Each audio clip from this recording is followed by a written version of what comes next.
Bonjour, monsieur. Bonjour mon brave, je cherche Madame Catherine. Dans le salon d'hiver, monsieur. Je vous remercie.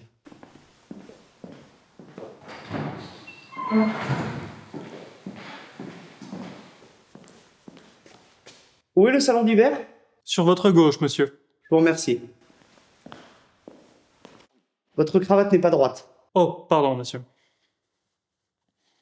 Merci.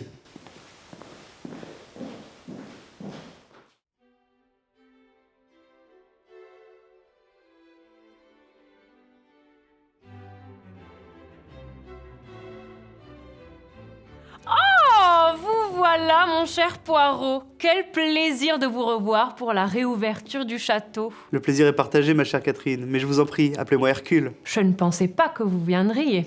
Je n'aurais manqué pour rien au monde la possibilité de voir de mes yeux ce superbe château. Bien entendu, nous ferons cela dans un instant, mais permettez-moi de vous présenter nos autres convives. Oh, mais j'oubliais. Gustave!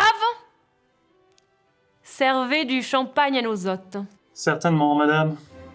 Non merci, je ne bois pas.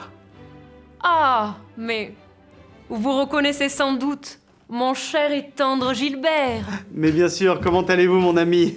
Poirot, vous devez encore une revanche aux échecs. Si vous tenez tant à persister dans vos échecs, qui suis-je pour vous en empêcher, mon cher?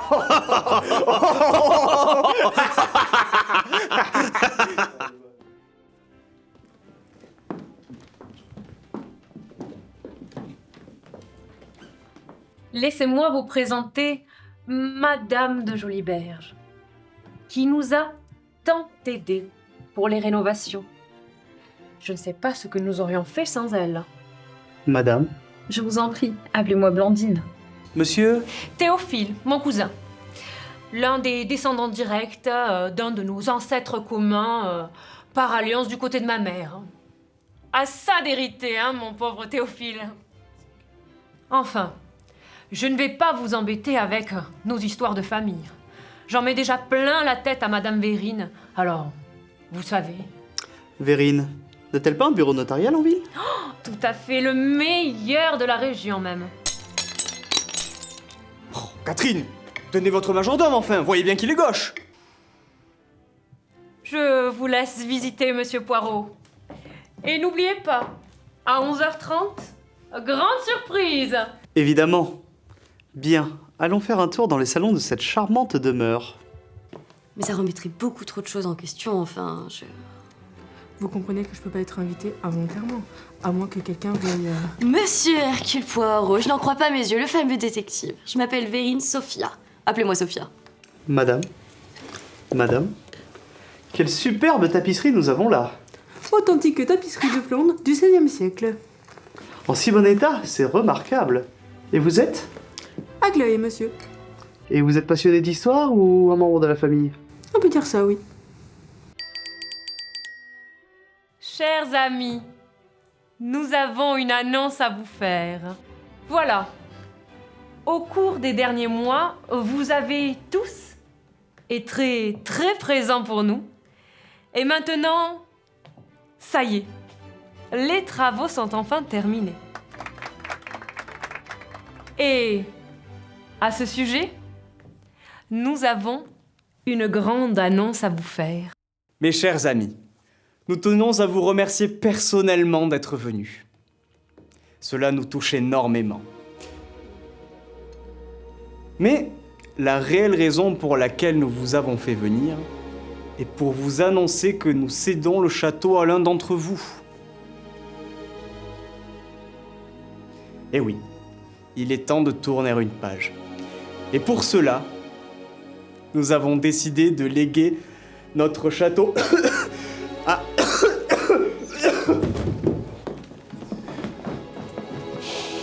Évidemment.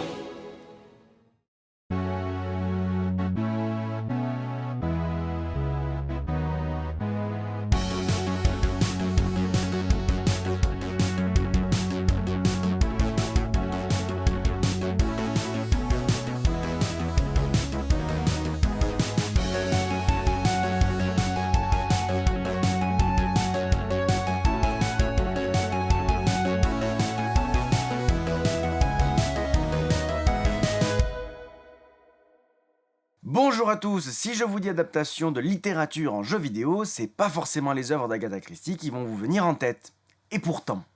Je ne pense pas qu'il soit nécessaire de présenter Agatha Christie. Autrice la plus traduite au monde et surnommée la reine du crime, elle publie entre 1920 et jusqu'à sa mort en 1976 pas moins de 66 romans, 154 nouvelles et 20 pièces de théâtre. Rien que ça. Et d'ailleurs, ça fait d'elle l'autrice anglophone de l'histoire la plus lue derrière William Shakespeare. Et je pense qu'on connaît tous au moins un de ses personnages phares. Que ce soit Miss Marple, détective amateur, ou aussi et surtout un certain ancien enquêteur belge, mondialement connu, arborant fièrement une moustache en croc, j'ai nommé Hercule Poirot. Et oui, même sans avoir jamais ouvert un livre d'Agatha Christie, il est impossible que vous n'ayez jamais entendu parler de ce personnage. Vous l'aurez sans doute vu dans l'un des 7 téléfilms qui lui sont dédiés, ou peut-être dans l'une des 3 séries télévisées sur ses enquêtes, voire même dans la série d'animation. Et ça, c'est sans parler des 33 romans et 7 nouvelles dans lesquelles il apparaît, ou encore des 12 adaptations cinématographiques depuis 1931. Mais même récemment, le metteur en scène Kenneth Branagh remet Hercule Poirot au goût du jour dans une trilogie de films. Ah oui, quand même. Donc avec tout ça, doit y avoir une blinde de jeux. Ben, avec une telle notoriété, on pourrait s'attendre à voir rapidement des adaptations en jeux vidéo. Je veux dire, des enquêtes en huis clos, dans des lieux réalistes. Ce sont des jeux qui pourraient être assez facilement faits sur micro-ordinateur 16 bits. Ouais, en mode Cluedo ou genre point and click quoi. Pourtant, il faudra attendre 2006 sur PC pour avoir le tout premier jeu Hercule Poirot intitulé Agatha Christie, le crime de l'Orient Express, qui est bien un point and click Hercule Poirot, mais sans Hercule Poirot. Bah alors, il était pas dispo, il s'était cassé une jambe. La cheville, mais oui. Ah mais c'est pas une blague.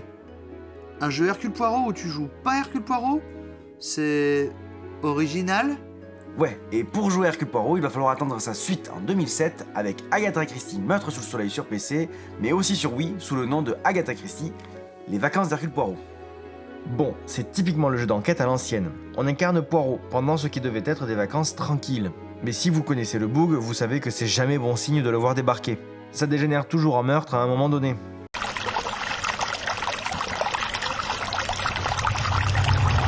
Donc boum, quelqu'un est mort. Oh là là, comme c'est pratique d'avoir un détective de renom sous le coude. Le rythme du jeu est posé. Très posé. Trop posé même. On explore des décors fixes, on parle avec tout le monde, on fouille chaque détail à la recherche d'indices. La Wiimote est surtout utilisée comme un pointeur, façon souris, donc rien de très innovant côté gameplay. Cela dit, pointer constamment la Wiimote vers la télé pour dire à Poirot où aller est très rapidement fatigant pour le bras. L'ambiance par contre fait le boulot. Les dialogues sont bien écrits, fidèles à l'esprit d'Agatha Christie, et Poirot est parfaitement dans son rôle. Méthodique, un peu arrogant, mais toujours brillant. Le jeu mise clairement plus sur la réflexion que l'action, ce qui peut rebuter certains joueurs. Mais si tu aimes les enquêtes calmes, lire, réfléchir et reconstituer un puzzle criminel, c'est une expérience tranquille et plutôt agréable. Bon, en vrai ce jeu il est assez sympa, mais il a salement vieilli.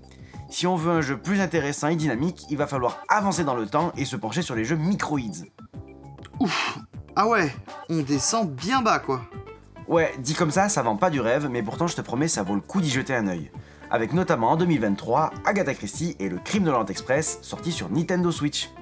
Le jeu suit dans les grandes lignes le roman d'Agatha Christie, Le crime de l'Orient Express. Pour rappel, dans Le crime de l'Orient Express d'Agatha Christie, le détective Hercule Poirot se retrouve à bord du célèbre train de luxe, immobilisé par la neige dans les Balkans, lorsque Samuel Ratchet, un riche américain, est retrouvé poignardé à mort dans sa cabine. En menant l'enquête, Poirot remarque des indices contradictoires. Certains coups de couteau sont portés avec force, d'autres très légèrement, et chaque passager semble avoir un alibi.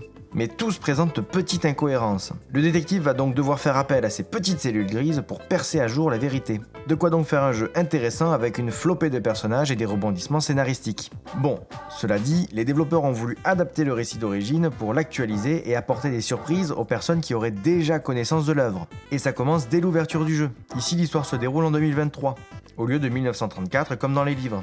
Sauf que l'Orient Express n'a été en service que de 1883 à 2009. Du coup, comment faire ? Eh bien, on dit que c'est pour les 140 ans du mythique train.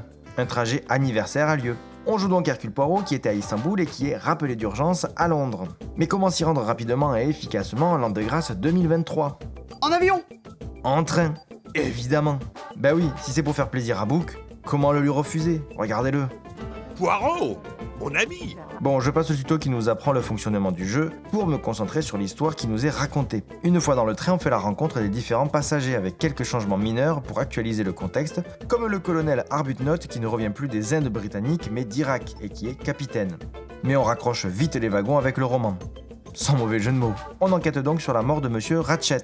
Hercule Poirot est très prétentieux comme dans les livres, mais c'est presque au niveau d'une caricature à ce stade. C'est trop facile. En même temps, il a de quoi être fier, hein. Les énigmes sont trop dures. Oui, si tu as l'âge mental d'une moule, j'imagine. Ouais, les énigmes sont du niveau CP, et sont vraiment très simples. Pour ne pas dire enfantines. On a même des écrans de résolution comme dans Professeur Layton. On va par exemple avoir une photo déchirée à refaire. Allez, je vous laisse réfléchir chez vous. En vrai, quand on regarde, le jeu reste assez fidèle au roman, parfois à la ligne de dialogue près. Mais si le jeu reprenait exactement le roman, quel serait l'intérêt d'y jouer? Eh bien, c'est probablement la question que se sont posés les développeurs. Et c'est pour ça qu'ils ont inclus une enquête parallèle avec l'inspectrice Locke. Elle va être là pour faire le lien entre le meurtre de Ratchet et l'affaire Armstrong. Et on va alterner comme ça pendant tout le jeu. Un chapitre pour Hercule, un chapitre pour Locke. Bon, c'est une bonne idée sur le principe. Ça permet plus de contexte et très probablement de rallonger la durée de vie du jeu. Et du coup, ça permet de varier un peu l'histoire, mais aussi les décors. Et ouais, sinon on reste en huis clos dans le train et on en fait vite le tour. Mais justement, retour au train. Au niveau de l'ambiance, on ressent bien le luxe de l'Orient Express. Les wagons, les décors boisés, les dorures, les cabines, etc. Microïd a soigné les environnements. Le mode docké, sur la télé, montre souvent de beaux décors, assez détaillés. D'ailleurs, le style graphique des personnages est assez original. Pas du photoréalisme pur, mais des visages un peu caricaturaux, ce qui donne une identité visuelle assez marquée. Et ça fonctionne bien avec le ton de l'enquête. Cela aide à distinguer les personnages et à donner du caractère. Franchement, ça change des visages lisses qu'on a l'habitude de voir. En parlant de caractère, un bon point pour le doublage français, qui est très appréciable. Les voix sont de bonne tenue, en particulier pour Poirot, ce qui renforce l'immersion, surtout si on préfère les jeux en français. Bon, après certains semblent en surjeu, comme Monsieur Book et son Poirot. Mais finalement, c'est peut-être ça qui lui donne du charme. Bon bah, comme moi au final. Comme nous tous, Enzo. Comme nous tous. Le jeu utilise des phases d'investigation claires. On fouille les lieux, on collecte des indices, on enquête auprès des passagers, on fait des connexions via carte mentale. Tout ça est fluide et plutôt bien pensé. On se sent vraiment en détective, pas juste spectateur. En termes de durée, l'expérience est raisonnable. Ce n'est pas ultra court, il y a de la matière, des rebondissements, des révélations qui tiennent la route. Ce qui pour moi est parfait en termes de durée quand on n'est pas au chômage. Bon, après, tout n'est pas parfait, loin de là. Sur Switch, il y a des moments où ça rame un peu, et puis Poirot est si lent. Enfin, il y a bien un bouton qui permet d'accélérer. Attention, vous êtes prêts? Là je marche, et là je marche, mais vite. J'avoue, c'est un peu frustrant quand on veut avancer rapidement dans l'enquête. Et c'est sans compter sur des temps de chargement dignes de la PS2. Ça se voit que le public cible a 50 ans. C'est pas pour les nerveux, je vous jure. Autant je comprends le côté un peu posé du jeu. Autant mon dieu, j'ai envie de secouer le Poirot. Pardon? Hein? Ah, non, c'est pas ce que je voulais dire. Enfin, juste, enfin... Tu vois, quoi. Je vois tout à fait, oui. Bref. Bon, et y a pas que les temps de chargement qui font dater. Y a aussi la caméra. Ouais, parce que dans un espace réduit, le caméraman, il reste coincé. Et pour inspecter un objet, si on n'a pas le bon angle, c'est mort. D'ailleurs, en parlant de technologie datée, qui a encore un fer à friser pour les moustaches? Ouais, vous l'aurez peut-être remarqué, mais le jeu oscille un peu entre modernité et tradition. Ben ouais, le jeu se déroule en 2023. Mais le roman, lui, il date des années 30. Et on sent que malgré toute la volonté du studio de moderniser l'histoire, avec même un téléphone, bah ils ont pas voulu non plus dénaturer l'œuvre originale. Donc ça donne ce côté un peu incohérent du style oui, on est bloqué dans la neige, mais bizarrement il y a aucun moyen de contacter la police pour le meurtre.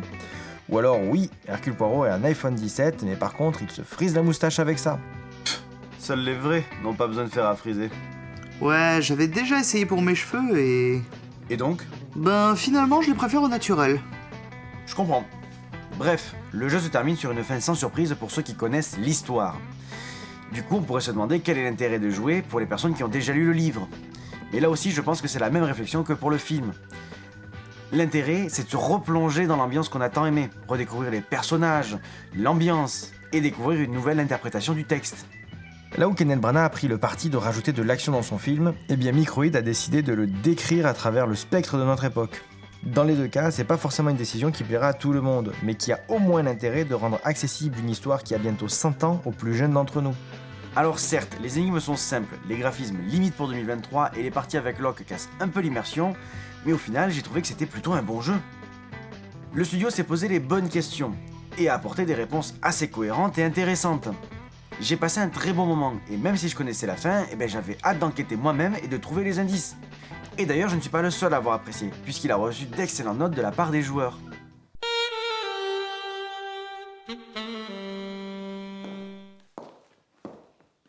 Voilà, monsieur Poirot. Nous avons averti tout le monde du procédé. Vous allez pouvoir les interroger dans l'antichambre. Gustave vous y attend d'ailleurs. Merci bien, très cher. Il est temps de faire fonctionner mes petites cellules grises.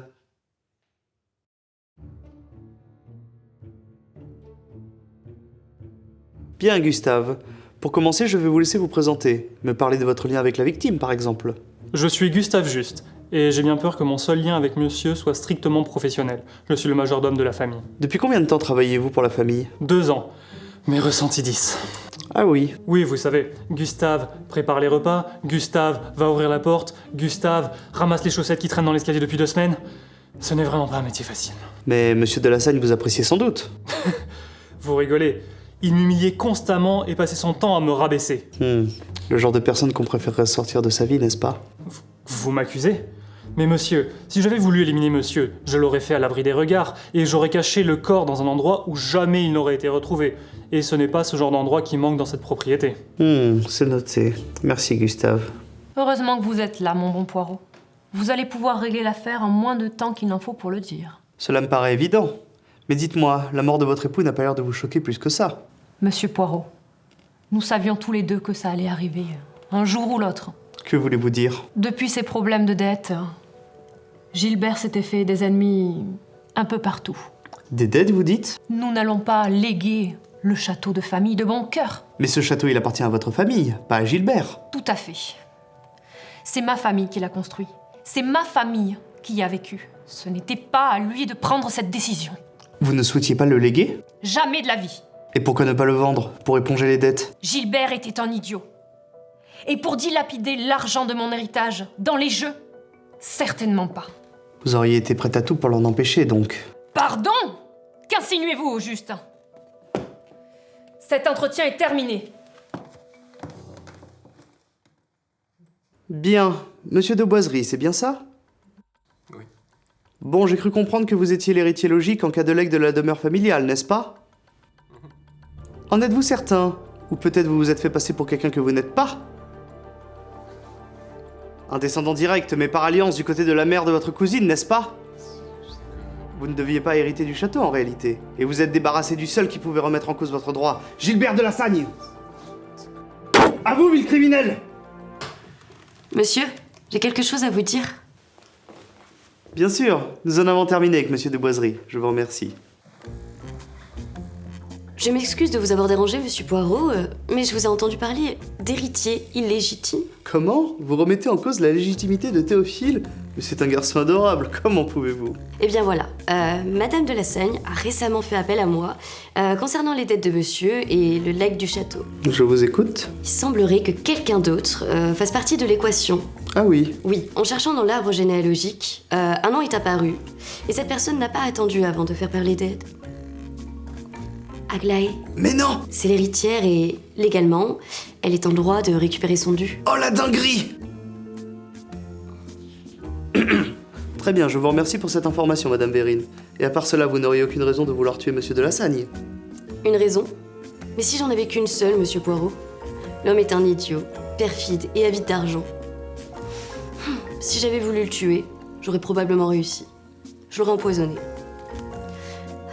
J'aurais fait appel au majordome, et pendant la confusion, j'aurais échangé leurs verres, après avoir préparé un cocktail de cyanure.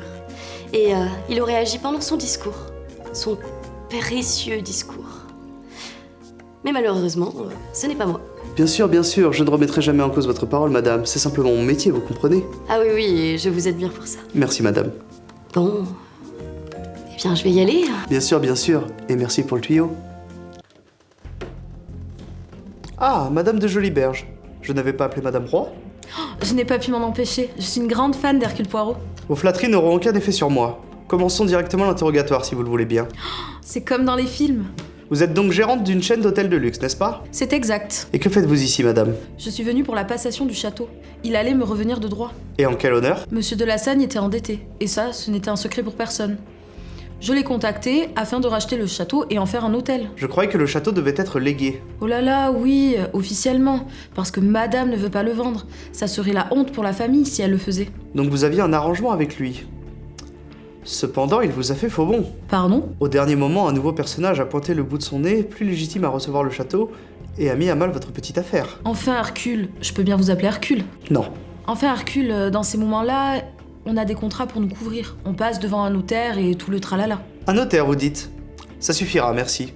Et vous me ferez le plaisir d'appeler Madame Roy cette fois-ci.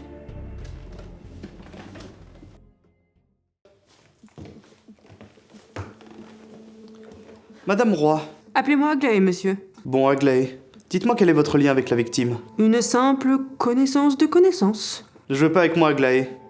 Qui êtes-vous vraiment? Une simple passionnée d'histoire. De génération en génération.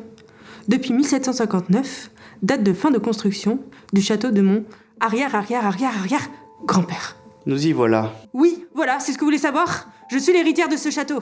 Et s'il devrait être légué, il serait à moi. Et quid de Théophile? Cet imposteur, mais ce n'est que le cousin de la mère de Catherine. Totalement illégitime. C'est donc votre nom qu'allait prononcer Gilbert avant de mourir? Il ne connaissait même pas mon existence. Par contre, il y avait quelque chose entre Catherine et Sophia, c'est sûr.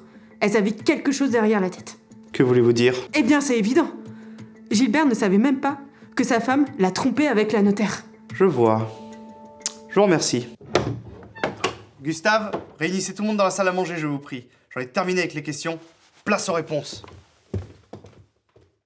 Le studio Microïd, vous le connaissez peut-être pour l'excellence Siberia. Et puis, plus rien en fait.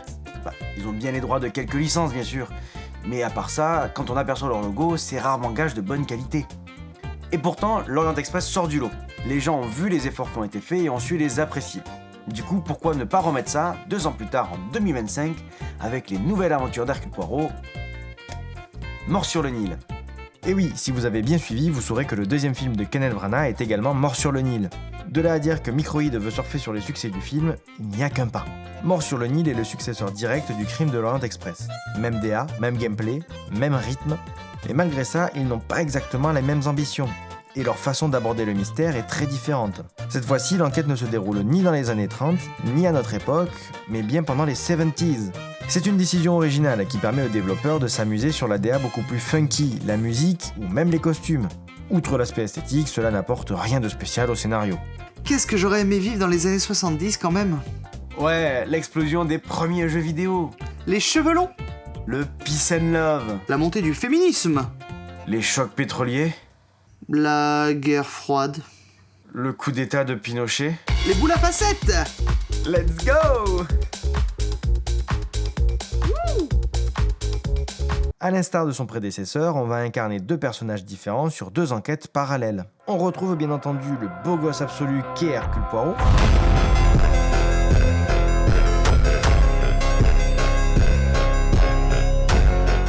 mais aussi Jane Royce. Elle aura le même rôle que Locke dans le premier jeu, c'est-à-dire proposer du contenu exclusif. Là où Poirot est méthodique, Royce, elle, est beaucoup plus dans l'action, dans l'intuition. D'ailleurs, même si le gameplay reste globalement inchangé, les énigmes, elles, demandent déjà beaucoup plus de réflexion.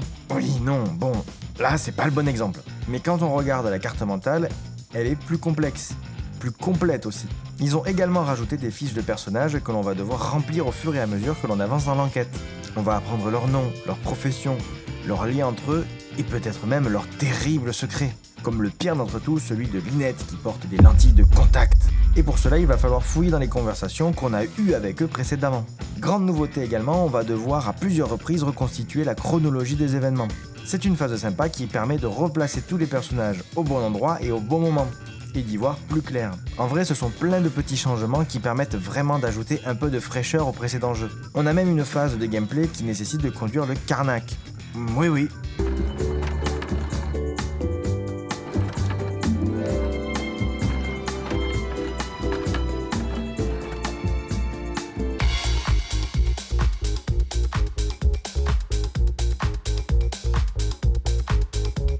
Ah ouais, hein, je vous avais prévenu, hein. C'est des sensations. En vrai, même les décors sont assez variés, que ce soit du côté de Royce ou de Poirot. On va passer par une boîte de nuit, le tombeau d'Abu Simbel, un quartier pittoresque des États-Unis et le magnifique Nil. Nil, Nil, Nil, fleuve impétueux et tumultueux. Bon, ben on dirait qu'on a tous les éléments d'un bon jeu. On va pouvoir s'amuser. C'est suspect. Trop suspect. Qu'est-ce que tu veux dire? Si je m'en fie à mes petites cellules grises, Microïd n'aurait jamais pu proposer un jeu parfait. Surtout avec seulement 2 ans pour le développer. Même avec du crunch. Où est la douille? Bon d'accord, j'avoue tout. Ouais, Microïd a fait des efforts, c'est vrai. Mais... ouais, techniquement, c'est toujours un peu à la ramasse. Même pour la Switch. On a des ralentissements, des mouvements de personnages rigides, des scintillements et textures pauvres. Et clairement, en 2025, c'est difficilement acceptable quand même. Ouais, mais c'est un petit studio, c'est normal. C'est clair que c'est pas un gros studio d'une licence giga lucrative avec des années d'expérience qui se permettrait de sortir un jeu sans texture, avec du clipping, des expressions de visage inexistantes, des... Ça va, j'ai compris. Au moins, Mort sur le Nil a des murs en 3D. Voilà, t'es content? Bon, donc techniquement un peu aux fraises, mais ça reste acceptable sachant que c'est une petite équipe avec peu de budget. Mais par contre, la gestion du rythme... Pitié! Chaque niveau dure environ 1 heure, donc en vrai, ça va. Même si c'est plan-plan, c'est gérable. Même si j'avoue que les remplissages dans certains niveaux avec des intrigues sans aucun intérêt, bon, c'est un peu longué. Mais le dernier niveau de 6 heures? Ben ouais, je comprends, c'est le niveau de résolution, mais pitié! On doit vraiment fouiller dans les culottes de tous les passagers? Et c'était vraiment nécessaire de nous faire visionner la même cinématique de 8 minutes avec le point de vue de chacun des personnages? C'est long! Je vous jure. D'un côté, heureusement qu'on switch constamment entre les 2 personnages tout au long de l'aventure, parce que sinon je pense que le jeu aurait pu être très vite lassant. Enfin, ça c'est ce que je pensais au début. Mais en fait...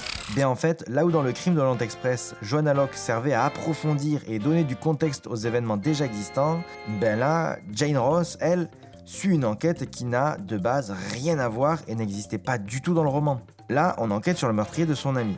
Et alors, pour réussir à raccrocher les wagons avec l'histoire principale, ça va tirer et encore tirer pour enfin faire le lien avec un passager du Karnak. Donc difficile d'avoir de l'intérêt dans son enquête à elle en vrai. Et à chaque fois que je passais d'Hercule Poirot à Jane Royce, ça me faisait le même effet que lorsque Desmond se réveillait de l'Animus dans Assassin's Creed. Un autre truc que Microïd aime bien faire, c'est écrire sa propre fin. Ouais, ok, il y a la résolution du crime principal, ok, c'est très bien, ça respecte l'œuvre originale. Et alors que tu penses avoir fini le jeu, boum, épilogue. L'épilogue, c'est de l'invention de A à Z, et c'est pas maîtrisé du tout, je trouve. Dans le Crime de l'Orient Express, le méchant criminel s'enfuit et on les court après à Venise. J'ai pas compris. Et dans Meurtre sur le Nil, l'épilogue, c'est ça. Encore un meurtre, encore une enquête, avec en plus de ça, le pire dénouement possible. Finalement, c'est comme nous avec nos vidéos. Ils savaient probablement pas comment finir. Pas faux. En fin de compte, j'ai quand même bien kiffé ces 2 jeux. Pouvoir me mettre dans la peau du célèbre détective, interroger des suspects et fouiller les pièces à la recherche du moindre indice. Et de la moindre moustache dorée. Ah oui, c'est vrai. Et ouais, parce qu'il y a des collectables dans les jeux. C'est marrant parce que c'est des moustaches. Bon, ma théorie, c'est que c'est un tueur en série qui laisse sa signature sur toutes les scènes de crime. Mais Poirot, il aime trop les moustaches pour y porter vraiment attention.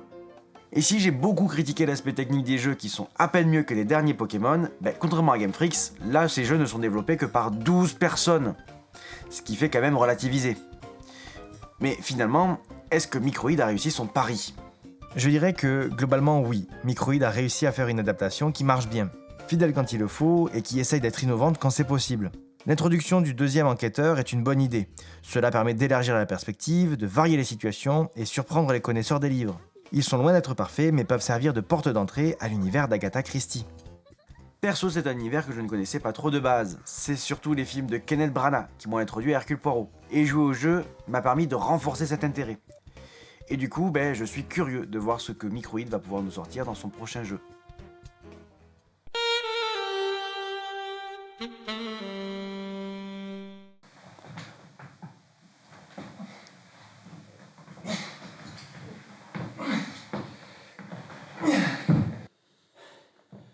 Et bon, monsieur, tout le monde est dans la salle à manger.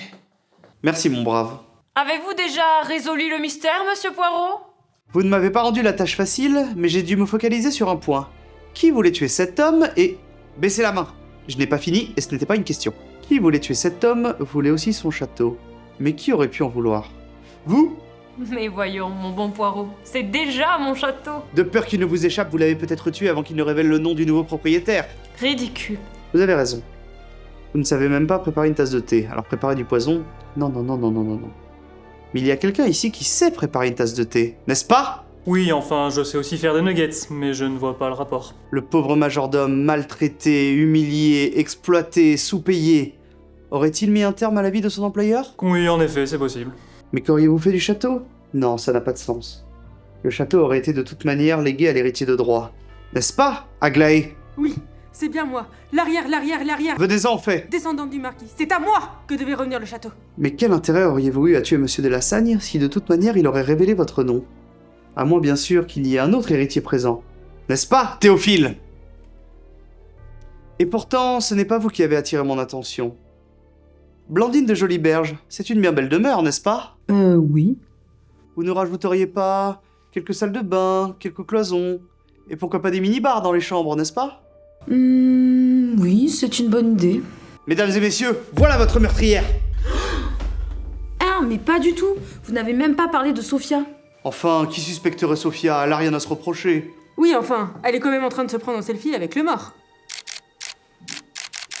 Ne détournez pas l'attention, Blandine, je sais que c'est vous! Vous n'avez aucune preuve. Oh non, mon beau parc est ciré. Et voilà une affaire rondement menée. Monsieur Poirot, comment vous remercier? C'est bien naturel, madame, mais je m'excuse, je dois partir, j'ai un train à prendre. Ce soir, je voyage à bord du Pôle Express. Vous voulez dire l'Orient Express? Non, non, le Pôle Express. J'arrive, Tom Hanks. Madame.